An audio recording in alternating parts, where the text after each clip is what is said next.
A shadow from the past has returned to haunt Al-Falah and the management of the university. This institution that should have produced scholars and doctors and engineers is under the scanner for allegedly becoming a haven for terror with the accused in the 10/11 Delhi blast case. The deep, dark reality of alleged terror campus Al-Falah is now coming to the fore. And Times now puts the spotlight on a stunning new revelation. As per sources in the probe agencies, Umar Nabi was not the only doctor of doom linked to the Al-Falah institution. Years before that, Muzammil and years before Umar as well, years before Dr. Shaheen, another terrorist got his degree in engineering from this very university.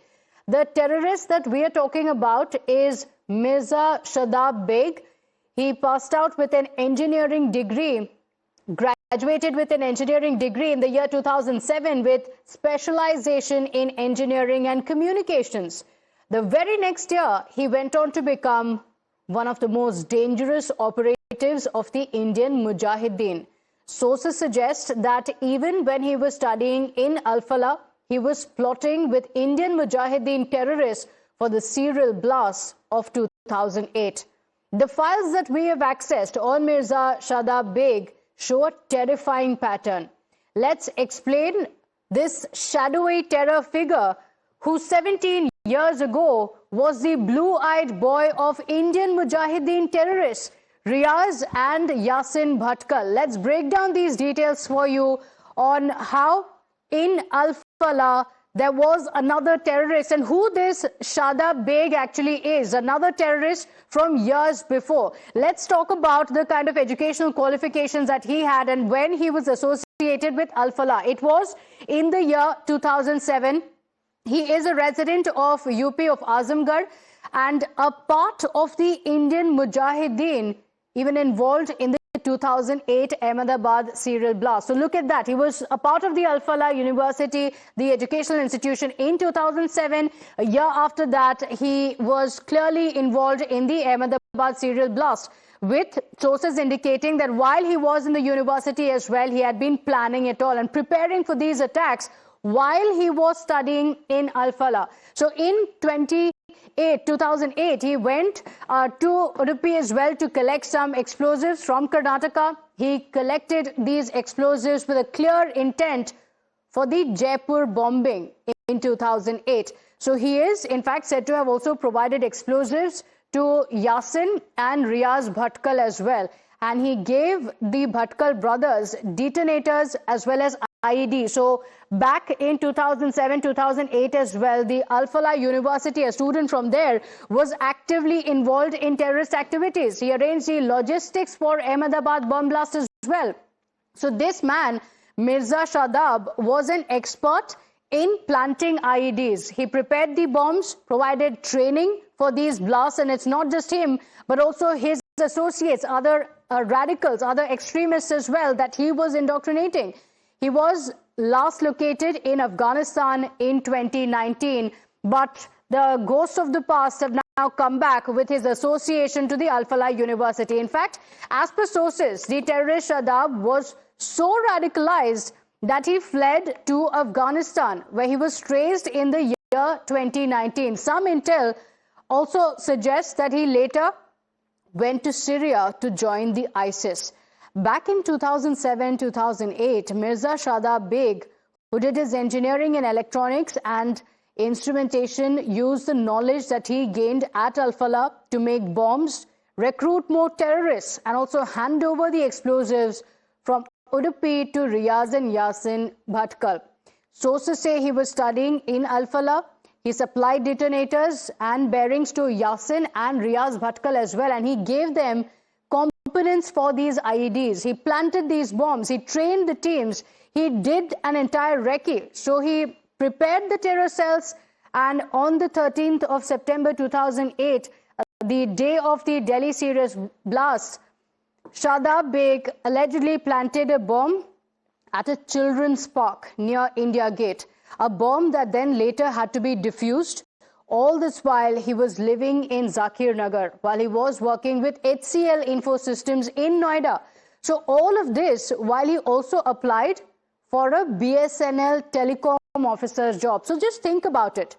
Shadab Beg, who was a graduate from the same university which is now being called a terror den, the Al Falah University, wanted access to India's communication systems, but was already a terror operator for the Indian Mujahideen.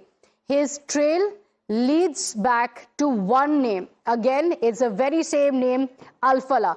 So Al Falah, let's talk about how it has become a terror hub. This is the university, the Al Falah University. Remember, now the Enforcement Directorate has also moved in. It is accused of financial irregularities as well, with the Enforcement Directorate saying very clearly that there has been a meteoric rise, but there is no financial backing to it, saying that there are multiple questions. How did it come to light now? Because of these three terrorists who are all linked to the Delhi blast. Umar Nabi, again, he was employed at Al Falah as an assistant professor. He, of course, is a suicide bomber. The chilling video shows the kind of planning that went behind it and how they wanted to recruit more and more terrorists. Dr. Shaheen, again, employed at the very same university, a big part of this entire terror module, who again was trying to also indoctrinate more and more terrorists, was in touch with many others, trying to make them more radicalized. And Dr. Muzammil, another link in this entire terror module, who is again, no surprises, employed at the Al Falah University. And then you have the 2007 link as well, Mirza Shadab Beg, again from the same university. My colleague Priyank Tripathi is joining us on the broadcast with the details. And Priyank, this raises multiple questions. Back in 2007 as well, a student of the Al Falah University goes on to become a terrorist who then went on the run. Was the university under radar even then? And if yes, why was no action taken? Years later, you have other three terrorists and possibly even more who are part of the same university who carried out the Delhi blast. That raises question that whether the university administration was also backed by someone or not, because of the kind of investigation which we have been looking into is certainly suggesting that they have a series of financial discrepancies which has also been done by the university management. Not even that, if the scrutiny of the teachers who have been teaching there at the institute could have been done properly, certainly things could have been averted. But we are talking about those financial irregularities which happened before 2014. So certainly this case will be politically touched upon by the ruling party also, which can blame the previous regime. But the fact of the matter is that the kind of revelation which is coming up after one of the person who has been said to be a who is also said to be there in Afghanistan post the Ahmedabad blast, is under the radar of the agencies as well. This has come up during the interrogation report of one of the accused, who was apprehended by the Delhi Police Special Cell, and on the basis of which the Delhi Police had also submitted the document before the court. But Al Falah was not scrutinized properly. This is what we can certainly sense after looking at the kind of disclosure which has been made. And even if the agency could have kept a strong radar on the kind of individuals who have been teaching there, coming to study there, and the kind of radicalization which was happening inside the university, certainly many things could have been averted, and this kind of seizure which has been made could have been done much earlier. So these are the basic facts which has come up during the course of investigation by the agencies, for which now the agency institute is under scrutiny. The Vice Chancellor has been arrested by the Enforcement Directorate, but the series of documents which has been accessed by Times Now is not only showing the financial irregularities but siphoning of fund, but also the indoctrination chamber which was being made at block number 17 of Al Falah. Okay, all right. Definitely raises many questions on why no probe had been ordered and why the university was not already under the radar of the agencies. Priyank, thank you for joining us with those details. We are breaking updates now coming in. A few rounds of rifle and pistol along with a grenade has been recovered. This is in Jammu. Raids are currently underway. My colleague Ankit is joining us on the broadcast with the details. Ankit, what are the details of the raids that are being undertaken? What are the recoveries that have been made?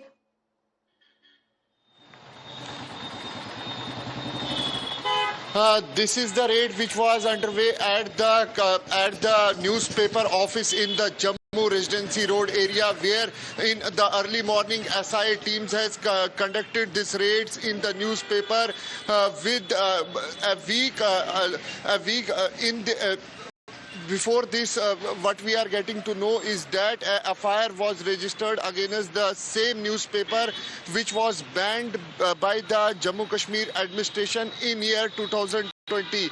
A FIR was lodged. In this FIR regarding this investigation by the SIA was being held, and today the raids were undergoing in their office in Jammu.